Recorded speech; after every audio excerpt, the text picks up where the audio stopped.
नमस्ते। सोचिए, हर जिंदा चीज के अंदर, चाहे वो एक छोटा सा बैक्टीरिया हो या फिर एक बहुत बड़ा पेड़, एक कमाल का लॉजिस्टिक्स नेटवर्क काम कर रहा होता है।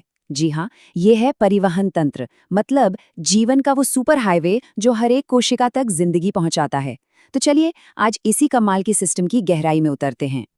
तो सबसे बड़ा और कह सकते हैं सबसे ज़रूरी सवाल ये है कि हमारे शरीर में जो खरबों कोशिकाएं हैं, उन तक ऑक्सीजन और खाने जैसी ज़रूरी चीज़ें आखिर पहुंचती कैसे हैं?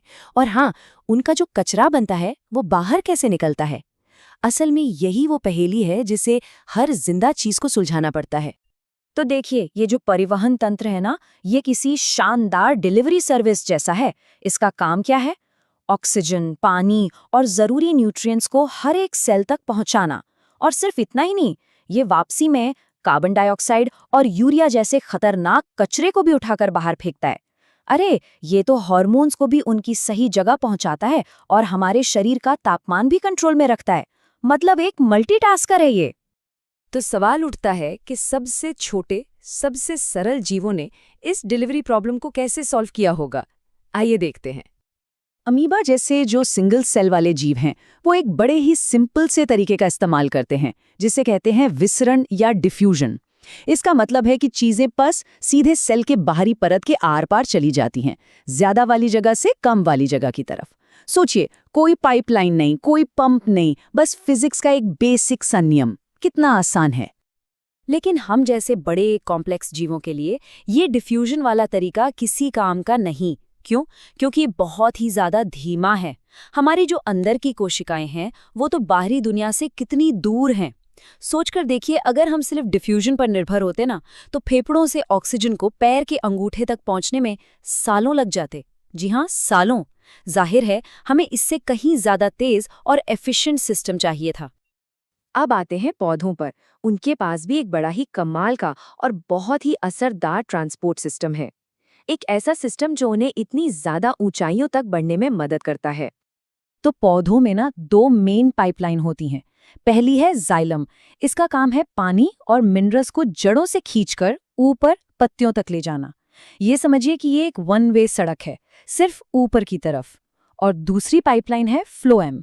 ये पत्तियों में बने खाने को, मतलब सुक्रोज को, पौधे के हर हिस्से तक पहुंचाती है, चाहे वो ऊपर हो, नीचे हो या कहीं भी। अब सबसे मजेदार सवाल ये है कि आखिर पानी इतने ऊंचे ऊंचे पेड़ों में ग्रेविटी के खिलाफ चढ़ता कैसे है। इसका राज है एक कमाल की चीज में, जिसे ट्रांसपिरेशन पुल कहते हैं। होता क्या है कि जब पत्तियों से पानी भाप बनकर उड़ता है, तो ऊपर एक सक्शन फोर्स, मतलब एक खिंचाव पैदा होता है। और ये खिंचाव जड़ों से पानी के पूरे कॉलम को ऊपर खींच लेता है, बिल्कुल वैसे ही जैसे हम स्ट्रॉ से कोई ड्रिंक पीते हैं। है ना कमाल का? चलिए, अब आते हैं इंसानी शरीर पर और बात करते हैं नेचर के शायद सबसे एडवांस्ड, हाई स्पीड और सुपर एफिशिएंट डिलीवरी नेटवर्क की। हमारे सिस्टम के ना 3 मेन हीरो हैं।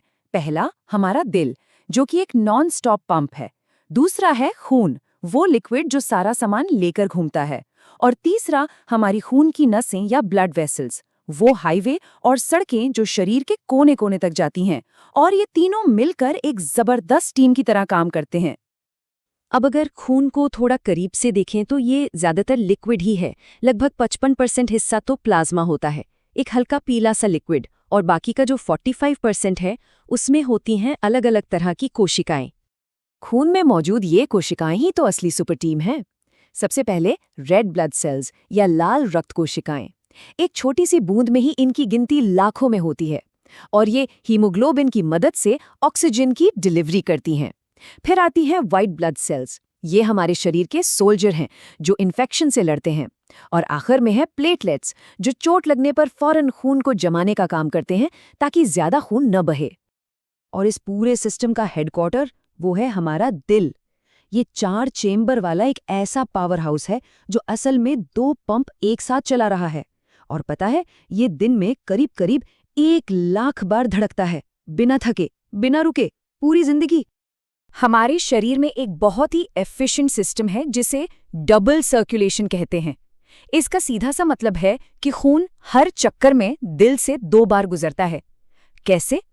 एक सर्किट गंदे खून को दिल से फेफड़ों में ले जाता है ऑक्सीजन भरने के लिए, और दूसरा सर्किट उस ताज़े ऑक्सीजन वाले खून को दिल से बाकी पूरे शरीर में पहुंचाता है। ये सिस्टम इतना तेज है कि एक रेड ब्लड सेल को पूरे शरीर का चक्कर काटने में 1 मिनट से भी कम लगता है। सोचिए जरा। यहाँ एक और दिलचस्प बात है। दिल का जो डिज़ाइन है वो उसके काम के लिए एकदम परफेक्ट है। जैसे दिल का जो लेफ्ट वेंट्रिकल है, मतलब बायां निलय, उसकी दीवारें सबसे मोटी और मजबूत होती हैं। क्यों? क्योंकि उसी को तो सबसे ज्यादा ताकत लगाकर खून को पूरे शरीर में सिर से लेकर पैर के अंगूठे तक पंप करना होता है। और ये खून जिन रास्तों पर चलता है वो भी 3 तरह के हैं।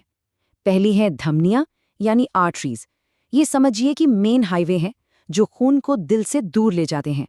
इनकी दीवारें मोटी होती हैं। फिर हैं शिराएं यानी वेन्स। ये वो सड़कें हैं जो खून को वापस दिल की तरफ लाती हैं। और आखिर में आती हैं केशिकाएं यानी कैपिलरीज। ये इतनी पतली गलियां हैं कि यहीं पर सेल्स के साथ असली लेन देन, मतलब ऑक्सीजन और न्यूट्रिएंट्स का एक्सचेंज होता है। ठीक है, तो अभी तक जो भी हमने समझा, आइए उसकी कुछ सबसे ज़रूरी बातें फटाफट से रिवाइज कर लेते हैं। पहला पॉइंट, ऑक्सी हीमोग्लोबिन। ये नाम याद रखना है। ये वो ब्राइट रेड मॉलिक्यूल है जो ऑक्सीजन और हीमोग्लोबिन के मिलने से बनता है। इसी तरह ऑक्सीजन हमारे खून में सफ़र करता है।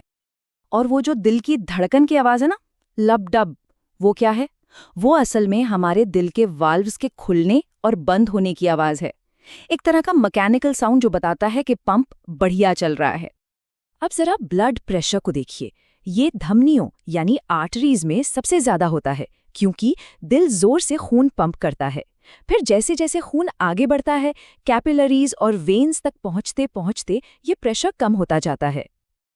और हाँ, ये भी याद रखना जरूरी है कि इस मेन सिस्टम के कुछ हेल्पर भी हैं, जैसे लिम्फेटिक सिस्टम जो एक्स्ट्रा फ्लूइड को वापस खून में डालता है, और हमारी किडनियां जो खून से यूरिया जैसे कचरे को फिल्टर करके बाहर निकालती हैं। तो आखिर में बस एक सवाल, ये पूरा सिस्टम इतना ज़रूरी है और हर सेकंड इतनी खामोशी से काम करता है कि हमें इसका एहसास तक नहीं होता। लेकिन ज़रा सोचिए, अगर जीवन का ये सुपर हाईवे एक पल के लिए भी रुक जाए तो क्या होगा? शायद यही एक सवाल हमें इस पूरे सिस्टम की असली कीमत का एहसास कराता है।